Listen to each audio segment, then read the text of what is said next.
Okay, thank you. So the last main item on this committee outcomes meeting is the budget update, and I'll hand over to you, Nigel, to take us through that.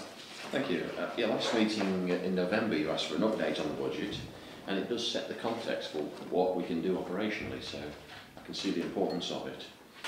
And it's just worth remembering that since 2010, when we started the austerity period, we've delivered £140 million worth of savings, and everything that we now hear about a slightly better budget, we don't gain any of that back. No. So that's gone for good. And we've lost 21% of our officers, staff and PCSO numbers overall, around 2,000 FTEs over that period. In November, the Chancellor of the Exchequer announced the spending review, which sets the detail of all the spending settlements for the next 4 years for all of us.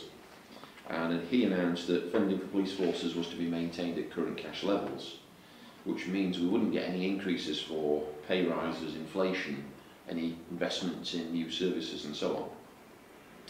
When we got the detail of that, it was made clear that some additional flexibilities on precepts were available to the 10 PCCs in England with the lowest precept levels, which does include West Yorkshire, as you know, and that allows you the choice of going up to £5 per year on the precept. As we've got the third lowest precept, we're one of those 10.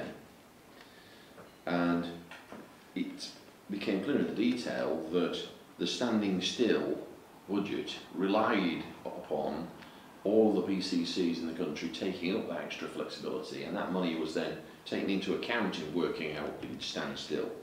So in reality, it would otherwise be cut by 1.3%, or police funding generally would be cut by 1.3%, and the difference is made up by that extra flexibility on precepts. One of the details of the new Police and Criminal Justice Bill that's worth a mention is the extension of PCC responsibilities to cover fire and rescue. So clearly on our agenda going forward will be what impact that has and how that will work with police finance and fire finance and your own arrangements. Due to the errors made by the Home Office in data use, the implementation of the new formula was delayed by a year. We expect now to be 2017-18, although of course there is no announcement that it will be that year. It could be 2 years or more. It's certainly been delayed at least 1 year. And when we got the detailed settlement for policing from the Home Office, which tells us what bit of the money the Treasury gives to the Home Office then comes down to us, we would be getting a reduction of £1.8 million, and that actually gives, even with the £5 precept increase, we'd be getting a real terms reduction of 2.3 million, which amounts to about £6.9 million. On top of that, there are significant increases in our costs through taxation changes, such as pensions, which will cost us £9.4 million extra, childcare vouchers, which is £60,000 extra, and the new apprentice levies, which are about £1.5 million we estimate. So those additional costs and the loss of grant altogether mean about £12.8 million loss of funding in West Yorkshire. So it isn't quite what's been announced.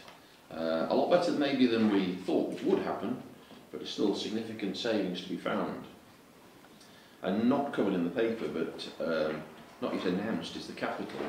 And based on the national totals, we expect a cut in our West Yorkshire capital financing from the government of around £1 million a year on top of those savings. So a fair number of savings to deal with, and we'll be talking to you at other meetings about how we might frame a budget with this money. Do you have any questions? Thank you. Yeah, I guess it's more comments than because you know, clearly this is something I've shown a very close interest in, along with Catherine and other colleagues in the office.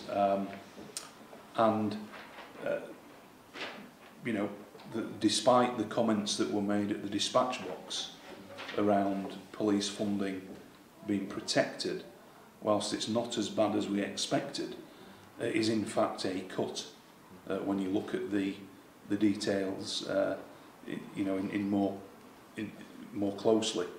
So I think that's the first thing, and I suspected that would be the case,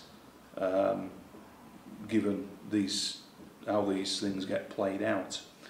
And you're right that the assumption is that all police and crime commissioners will automatically set the precepts, the police council tax levels as high as they can, in order to, well, not even stand still or just mitigate some of the cut.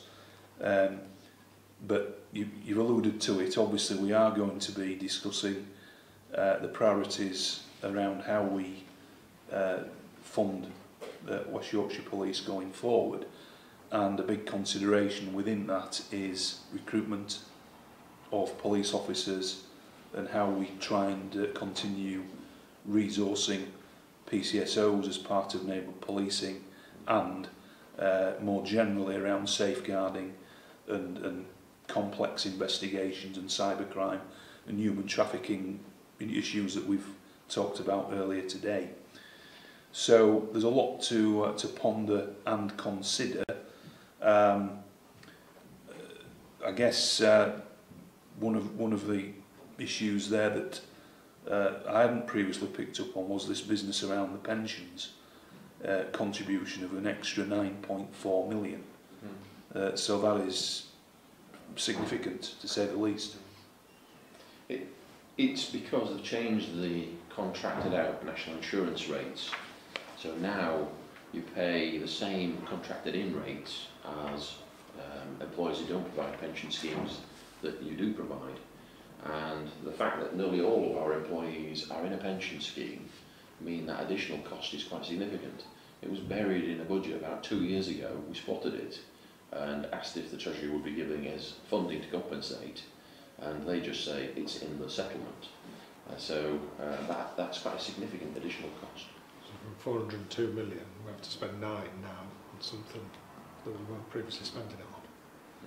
I think there's also a couple of other things that Nigel hasn't specifically spelt out in the paper, but that we need to be alive to. The first is the cost of the airwave replacement system. Some of those costs will inevitably have to be borne by the force, and at the moment we're not quite sure what they are. But we need to have sight of that.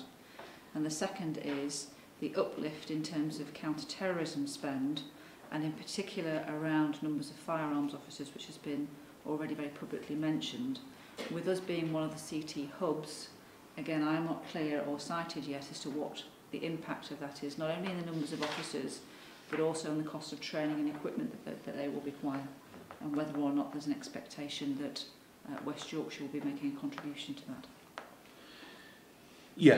No, and I think that's important to point out those issues. And I've been at pains to say already that despite the impression that the government have wanted to give around protection of police funding, this is not a growth budget.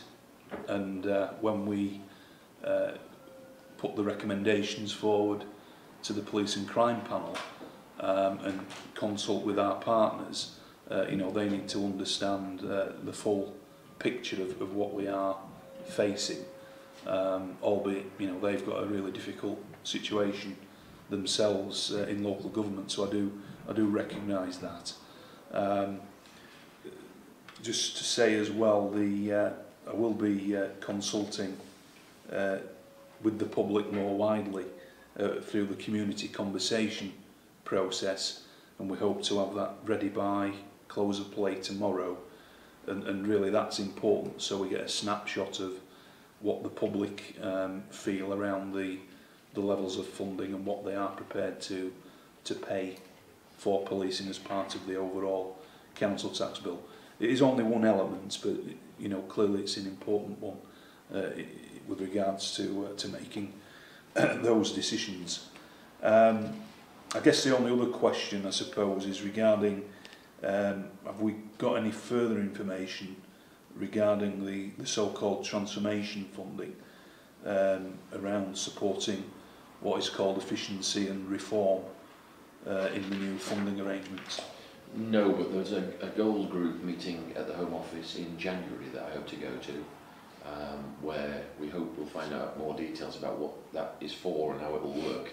talking to civil servants, they don't seem to know either yet. So it's still being worked on in the Home Office, and they may be paying for some of these firearms officers that the Chief mentioned earlier, but we don't know. We simply don't know, but as soon as I find out, I'll share it with you.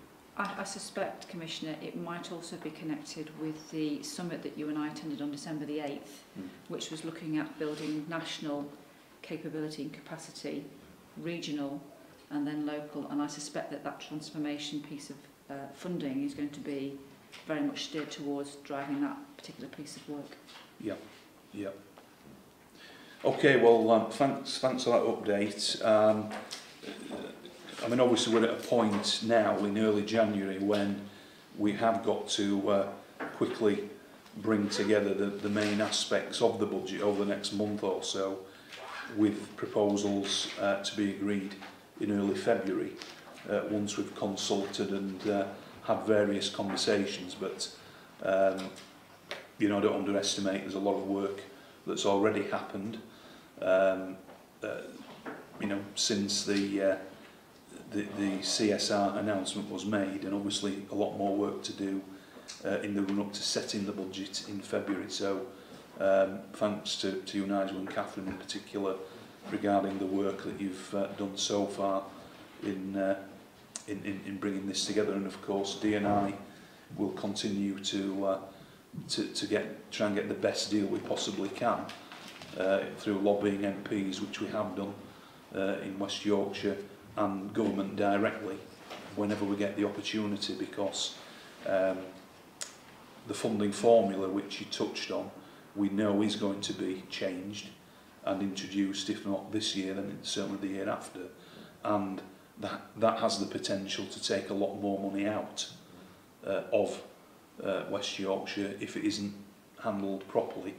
And quite frankly, you know, the process that they undertook last year was a mess, and we don't want to be in that situation again. But thank you for all your work on this, and we'll continue to try and get the best deal we can.